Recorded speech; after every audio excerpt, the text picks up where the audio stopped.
बहुत समय पहले की बात है। एक गांव में दो किसान रहते थे, राम और लखन। दोनों बचपन के मित्र थे, लेकिन स्वभाव से बिल्कुल अलग। राम बहुत ही मेहनती था, हर दिन सूरज उगने से पहले खेतों में पहुंच जाता। लखन थोड़ा सुस्त था, उसे बातें करना और आराम करना ज्यादा पसंद था। लक्ष्मी, मैं खेत पर जा रहा हूँ, खाना बांध दो, वहीं खा लूंगा, आज थोड़ा ज्यादा समय लग जाएगा। जी, मैंने पहले ही खाना बांध दिया है। राम खाना उठाकर चला जाता है। अजी सुनते हो, खेत नहीं जाना है क्या? सूरज सिर पर आ गया है और आप अभी तक सो रहे हो।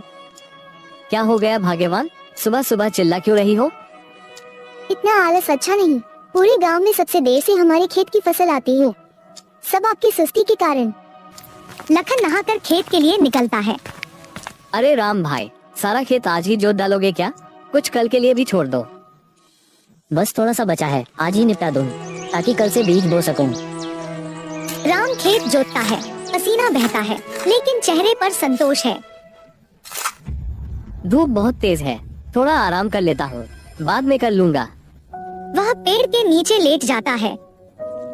चलो थोड़ा पेट पूजा कर ली जाए, फिर दोबारा से काम करूंगा।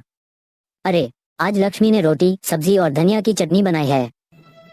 तभी एक वृद्ध साधु बाबा आते हैं, चेहरे पर तेज और थकान दोनों है।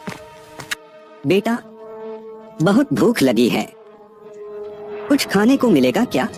अरे महाराज, आज मेरे पास ज्यादा तो नहीं है, पर ये देखिए, मेरी पत्नी ने रोटी, सब्जी और चटनी बनाई है। आइए बैठिए। राम एक आसन बिछा देता है। महाराज, आप यहाँ बैठ जाइए, आराम से खा लीजिए। लेकिन बेटा, अगर मैं खा लूंगा तो तुम क्या खाओगे? आप मेरी चिंता मत कीजिए बाबा, मैं तो घर जाकर खा लूंगा। आपके लिए सेवा का मौका मिलना हमारे लिए सौभाग्य है। खुश रहो बेटा, तुम्हारा कल्याण हो। मेरी पत्नी बहुत स्वादिष्ट खाना बनाती है बाबा, थोड़ा खाकर देखिए। कुछ देर के बाद, मेरी भूख शांत करने के लिए तुम्हारा बहुत धन्यवाद। धन्यवाद की कोई आवश्यकता नहीं बाबा, आपने हमें सेवा का अवसर दिया, यही हमारे लिए सबसे बड़ा सम्मान है। आप बस हमें आशीर्वाद दीजिए कि हमारी फसल अच्छी हो। तुम दोनों को मेरा आशीर्वाद। सच्चा किसान हमेशा सफल होता है। फिर साधु अपनी झोली से कुछ बीज निकालते हैं। आज मैं तुम्हें कुछ विशेष देना चाहता हूँ। ये जादुई बीज हैं। ये कोई साधारण बीज नहीं है। इन्हें अपने खेत में बो दो, ये तुम्हें वही देंगे जिसकी तुम्हें सबसे ज्यादा जरूरत है। हम बहुत आभारी हैं बाबा, मैं इन बीजों की खूब देखभाल करूंगा और इन्हें रोज पानी दूंगा। लेकिन जब ये जादुई है तो इतनी मेहनत की क्या जरूरत? जादू केवल उनके लिए काम करता है जो उसकी कदर करते हैं। ये बीज अपने अंदर शक्ति रखते हैं, लेकिन अगर तुम इन्हें प्यार और मेहनत से नहीं सींचोगे तो ये कुछ नहीं देंगे। हम समझ गए महाराज, हम इन्हें पूरा प्यार और मेहनत देंगे। तो अब मैं प्रस्थान करता हूँ बेटा। साधु विदा होते हैं। राम और लखन घर लौटते हुए आपस में बात कर रहे हैं। लखन, ये बीज साधारण नहीं है, हमें इनकी बहुत अच्छे से देखभाल करनी होगी। मुझे नहीं लगता कि रोज पानी देने से कुछ खास असर होगा।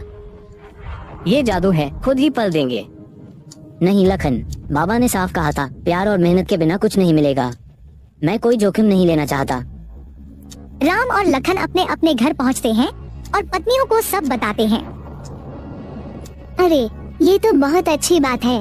भगवान की बड़ी कृपा है जो साधु महाराज से भेंट हुई। सच कहूँ लक्ष्मी, उनकी आंखों में अलग ही तेज था। मैं इन बीजों की पूरी सेवा करूंगा। बहुत अच्छी बात है। अब हम मेहनत करेंगे और बहुत अच्छी फसल उगाएंगे। हमें ढेर सारे पैसे भी मिलेंगे। बस कल सुबह ही इन बीजों को खेत में बो देना। उठिए राम जी, आज बीज बोने हैं और आप अभी तक सो रहे हैं। आप ही तो कह रहे थे कि साधु बाबा ने जादुई बीज दिए हैं।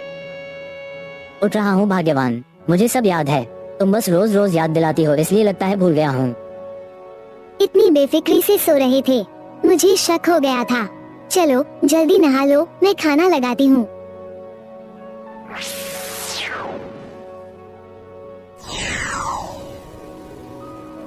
लक्ष्मी, काम पूरा हो गया। बीज अच्छे से बो दिए, मिट्टी भी बराबर की और पानी भी डाल दिया। अब रोज खेत पर ध्यान रखूंगा। अच्छा सुनिए, पानी डाल दिया था ना बीजों को?